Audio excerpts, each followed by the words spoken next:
The Secret Garden by Frances Hodgson Burnett. Chapter 5. The Cry in the Corridor. At first, each day which passed by for Mary Lennox was exactly like the others. Every morning she awoke in her tapestried room, and found Martha kneeling upon the hearth building her fire. Every morning she ate her breakfast in the nursery, which had nothing amusing in it, and after each breakfast she gazed out of the window across to the huge moor, which seemed to spread out on all sides and climb up to the sky, and after she had stared for a while, she realized that if she did not go out, she would have to stay in and do nothing, and so she went out. She did not know that this was the best thing she could have done, and she did not know that, when she began to walk quickly or even run along the paths and down the avenue, she was stirring her slow blood and making herself stronger by fighting with the wind which swept down from the moor.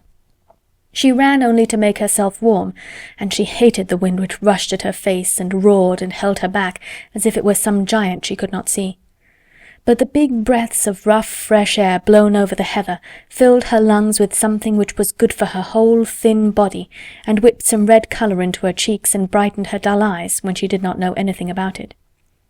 But after a few days spent almost entirely out of doors, she wakened one morning knowing what it was to be hungry, and when she sat down to her breakfast she did not glance disdainfully at her porridge and push it away, but took up her spoon and began to eat it, and went on eating it until her bowl was empty. "I got on well enough with that this morning, didn't I?" said Martha. "It tastes nice today," said Mary, feeling a little surprised herself. "It's there o' the moor that's given thee stomach for thy victuals," answered Martha. "It's lucky for thee thou's got victuals as well as appetite. There's been 12 in our cottage that's had the stomach and nothing to put in it. You go on playing you out of doors every day, and you'll get some flesh on your bones, and you won't be so yeller." "I don't play," said Mary. "I have nothing to play with." "Nothing to play with!" exclaimed Martha. "Our children plays with sticks and stones. They just runs about and shouts and looks at things." Mary did not shout, but she looked at things. There was nothing else to do. She walked round and round the gardens, and wandered about the paths in the park. Sometimes she looked for Ben Weatherstaff, but though several times she saw him at work, he was too busy to look at her, or was too surly. Once when she was walking toward him, he picked up his spade and turned away as if he did it on purpose. One place she went to oftener than to any other. It was the long walk outside the gardens with the walls round them. There were bare flower beds on either side of it, and against the walls ivy grew thickly. There was one part of the wall where the creeping dark green leaves were more bushy than elsewhere. It seemed as if for a long time that part had been neglected. The rest of it had been clipped and made to look neat, but at this lower end of the walk it had not been trimmed at all. A few days after she had talked to Ben Weatherstaff, Mary stopped to notice this, and wondered why it was so. She had just paused and was looking up at a long spray of ivy swinging in the wind, when she saw a gleam of scarlet, and heard a brilliant chirp, and there on the top of the wall forward perched Ben Weatherstaff's robin redbreast, tilting forward to look at her with his small head on one side. "Oh," she cried out, "is it you? Is it you?" And it did not seem at all queer to her that she spoke to him as if she were sure that he would understand and answer her. He did answer. He twittered and chirped and hopped along the wall as if he were telling her all sorts of things. It seemed to Mistress Mary as if she understood him too, though he was not speaking in words. It was as if he said, "Good morning! Isn't the wind nice? Isn't the sun nice? Isn't everything nice? Let us both chirp and hop and twitter. Come on, come on!"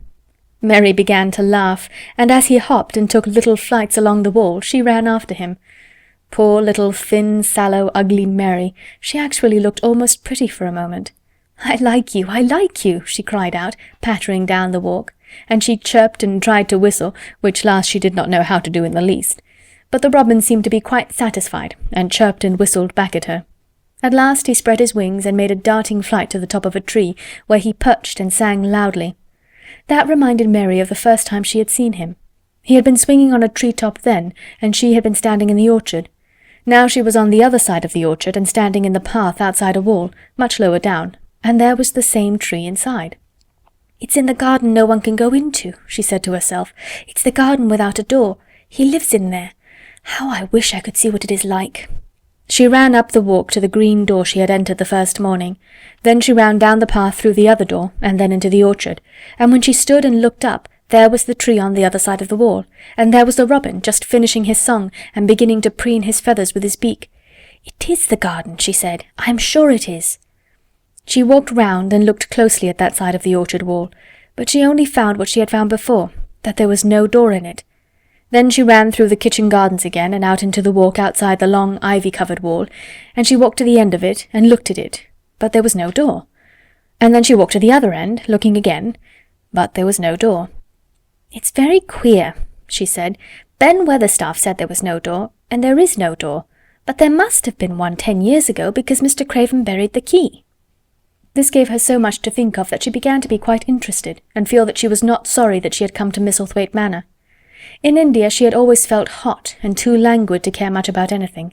The fact was that the fresh wind from the moor had begun to blow the cobwebs out of her young brain and to waken her up a little. She stayed out of doors nearly all day, and when she sat down to her supper at night she felt hungry and drowsy and comfortable. She did not feel cross when Martha chattered away. She felt as if she rather liked to hear her, and at last she thought she should ask her a question. She asked it after she had finished her supper and had sat down on the hearthrug before the fire. "Why did Mr. Craven hate the garden?" she said. She had made Martha stay with her, and Martha had not objected at all. She was very young, and used to a crowded cottage full of brothers and sisters, and she found it dull in the great servants' hall downstairs, where the footman and upper housemaids made fun of her Yorkshire speech, and looked upon her as a common little thing, and sat and whispered among themselves. Martha liked to talk, and the strange child who had lived in India and been waited upon by blacks was novelty enough to attract her. She sat down on the hearth herself without waiting to be asked. "Art thou thinking about that garden yet?" she said. "I knew thou would. That was just the way with me when I first heard about it." "Why did he hate it?" Mary persisted. Martha tucked her feet under her and made herself quite comfortable. "Listen to the wind wuthering around the house," she said. "You could bear stand up on the moor if you was out on it tonight." Mary did not know what wuthering meant until she listened, and then she understood. It must mean that hollow, shuddering sort of roar which rushed round and round the house as if the giant no one could see were buffeting it and beating at the walls and windows to try to break in. But one knew he could not get in, and somehow it made one feel very safe and warm inside a room with a red coal fire. "But why did he hate it so?" she asked after she had listened. She intended to know if Martha did. Then Martha gave up her store of knowledge. "Mind," she said, "Mrs. Medlock said it's not to be talked about. There's lots of things in this place that's not to be talked over. That's Mr. Craven's orders. His troubles are none servant's business, he says. But for the garden he wouldn't be like he is. It was Mrs. Craven's garden that she had made when first they were married, and she just loved it, and they used to tend the flowers themselves, and none of the gardeners was ever let to go in. Him and her used to go in and shut the door and stay there hours and hours reading and talking. And she was just a bit of a girl, and there was an old tree with a branch bent like a seat on it, and she made roses grow over it, and she used to sit there. But one day when she was sitting there, the branch broke, and she fell on the ground, and was hurt so bad that next day she died. The doctors thought he'd go out of his mind and die too. That's why he hates it. No one's ever gone in since, and he won't let anyone talk about it." Mary did not ask any more questions. She looked at the red fire and listened to the wind wuthering. It seemed to be wuthering louder than ever. At that moment a very good thing was happening to her. 4 good things had happened to her, in fact, since she came to Misselthwaite Manor.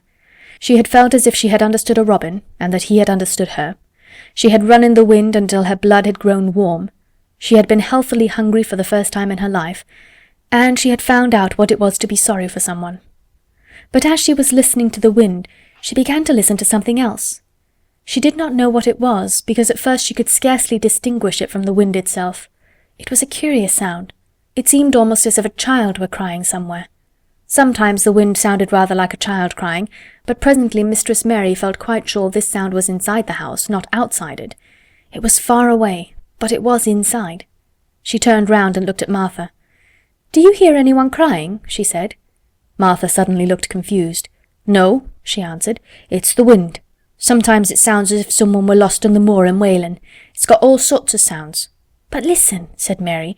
"It's in the house, down one of those long corridors."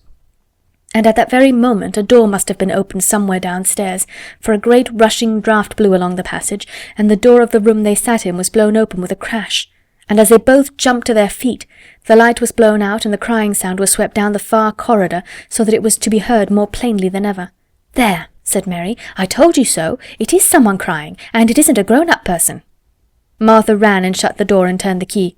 But before she did it, they both heard the sound of a door in some far passage shutting with a bang, and then everything was quiet, for even the wind ceased wuthering for a few moments.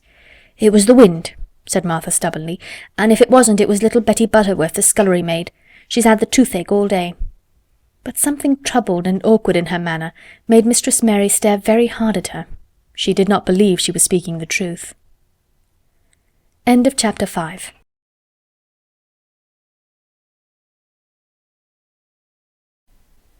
Chapter 6 of The Secret Garden.